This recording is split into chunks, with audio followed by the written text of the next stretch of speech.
Jawa Timur 1978. Panggil saja namanya Pak Dedi. Dia seorang pemandi jenazah, dan di sore hari itu dia mendapatkan panggilan untuk memandikan jenazah. Langsung ke ceritanya. Pak Dedi diminta untuk memandikan jenazah seorang laki-laki yang menjadi korban tumbal pesugihan. Suaminya, istrinya sendiri. Namun, Pak Dedi tidak memberitahu secara rinci nama dan kapan kejadian tersebut. Ketika masuk ke dalam rumah duka, Pak Dedi langsung mengucapkan salam kepada jenazah yang terbujur kaku. Tiba-tiba saja keluar air mata dari sudut mata si jenazah yang sontak membuat pelayat shock. Ujar Pak Dedi, kain penutup wajah jenazah keluar air mata itu benar ngucur sampai membasahi tikar. Sampai keluarganya pada teriak. Istrinya cuma diam saja, kata Pak Dedi. Kejanggalan kembali terjadi momen Pak Dedi memandikan jenazah. Pertama, tangan jenazah kaku dan tidak bisa dilemaskan, kata Pak Dedi. Dia menceritakan seperti ada sosok yang menarik tangan jenazah dari sisi atas. Kata Pak Dedi, tangannya kayak ada yang narik ke atas. Jadi posisinya kayak tarik-tarikan. Jenazah sepanjang dimandiin nangis terus. Air mata itu nggak berhenti. Pas mau Pak Dedi selesai mandikan jenazah tersebut. Jadi sesudah dimandikan, alhamdulillah air mata dari jenazah itu tidak keluar lagi, ujar Pak Dedi. Dan Pak Dedi pun berdoa, semoga Engkau tutup aib-aib ini ya Allah. Saya tiup ke keningnya 3 kali. Saya usap, alhamdulillah rapi, kata Pak Dedi. Melanjutkan, anehnya saat jenazah akhirnya bisa dimandikan dan dikafankan dengan baik, setelah muncul kejanggalan, istri jenazah tersebut justru pingsan sampai prosesi mau menyolatkan. Namun Pak Dedi yang sadar dari awal sudah tahu bahwa istri jenazah tersebut melakukan pesugihan.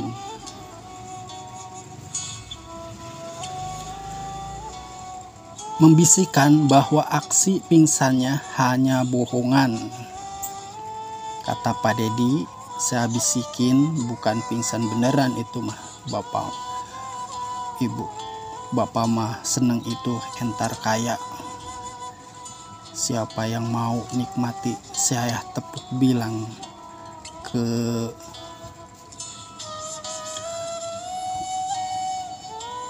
suaminya yang mau dikubur. Bangun duduk, katanya. Anehnya, sang istri tidak ikut pergi mensolatkan suaminya ke masjid. Begitu juga ketika suaminya hendak dimakamkan, dia lebih memilih untuk berdiam diri di rumah. Saat makam inilah kembali terjadi kejanggalan. Para pelayat yang ikut ke makam dikejutkan dengan kondisi tali pengikat jenazah semua terlepas. Padahal kata Pak Dedi, tali itu sudah diikat dengan erat saat proses mengkafani. Tidak hanya itu, Pak Dedi juga mendapati tubuh si jenazah penuh dengan luka dan memar. tapi tidak berdarah. Jadi di tubuh jenazah itu banyak luka-lukanya dan legam hitam seperti dipukulin, tapi tidak mengeluarkan darah. Kembali ke cerita. Padahal saat memandikan tidak ada sayatan di tubuh jenazah ataupun legam. Ada bekas cakaran, ada bekas yang hitam, legam, seperti habis ditumbuk-tumbuk di tubuh jenazah tersebut. Ada kejanggalan lagi di makam itu. Pas dibuka kerandanya, semua sudah kebuka. Tali-tali itu sudah kebuka, padahal itu kencang. Saya ditelepon disuruh ke pemakaman. Itu belum dikubur, semua penuh legam dan sayatan. Tadinya kulitnya mulus, tapi tidak ada darah. Terang Pak Dedi.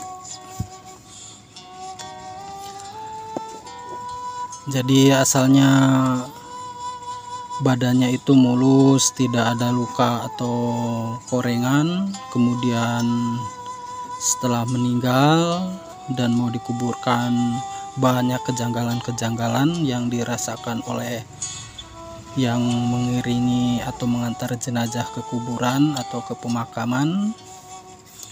Dan itu membuat semua orang bertanya-tanya. Kembali ke cerita. Enggak berhenti sampai di situ. Tiba-tiba saja tercium aroma seperti darah dan nanah di pemakaman jenazah korban tumbal pesugihan tersebut. Kondisi ini membuat para pelayat di pemakaman mundur, tidak mau mendekat ke liang lahat. Pak Dedi yang sedari awal menyadari ada yang tidak beres dengan mayat tersebut pun langsung mengambil tindakan. Dia meminta perlindungan dan petunjuk dari Allah Subhanahu wa Ta'ala agar pemakaman mayat tersebut dipermudah. Ya sudah, saya usap, saya bilang, ya Allah, kalau ini bukan kehendak Engkau, tolong ya Allah, saya tepok yang bersemayam di tubuh ini, tolong rapi dan dulu, terserah nanti kalian mau apa, ngomong sendiri saya sebenarnya. Pak Dedi menduga kondisi yang dialami jenazah dikarenakan ikut menikmati harta dari istri yang menjalani ritual pesugihan. Tumbal itu pun harus berasal dari keluarga atau saudara kandung yang berjenis kelamin laki-laki. Itu sebabnya yang menjadi tumbal adalah suami dan anak laki-laki yang juga lebih dulu meninggal karena menjadi tumbal pesugihan. Mungkin sudah sempat menikmati hartanya, setahun 2 tahun dia memang punya anak laki, tapi enggak maunya adik kandungnya karena dia enggak bisa punya anak lagi. Ya mau enggak bisa ngambil dari luar atau tetangga, ungkapnya. Kembali ke cerita. Setelah proses pemakaman selesai, Pak Dedi bicara 4 mata dengan istri jenazah tersebut. Di momen itulah baru terungkap secara jelas jika selama ini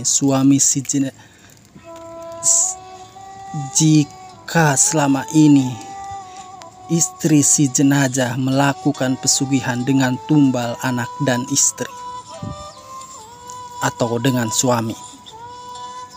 Pesugihan itu dilakukannya karena merasa sakit hati, dihina, dicaci, kerap dibilang kere atau sangat susah hidupnya karena miskin.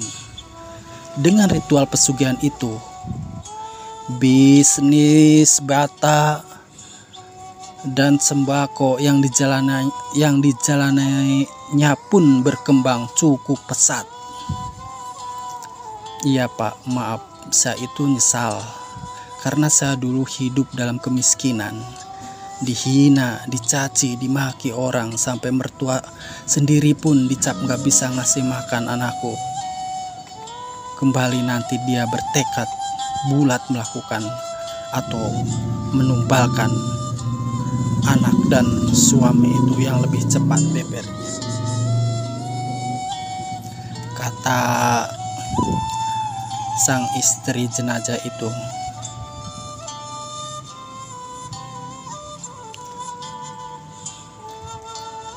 kemudian setelah berbicara empat mata dan penyesalan tiada akan ada artinya, karena bagaimanapun pesugihan akan terikat dengan makhluk yang terlaknat, yaitu setan.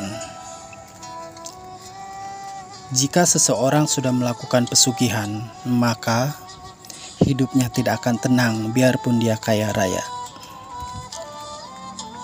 Jadi, sesulit apapun hidup kita, jangan pernah mengambil keputusan untuk mencari pesugihan, karena tidak ada pesugihan yang membuat hidup seseorang bahagia atau senang selamanya, melainkan penderitaan baru yang akan datang.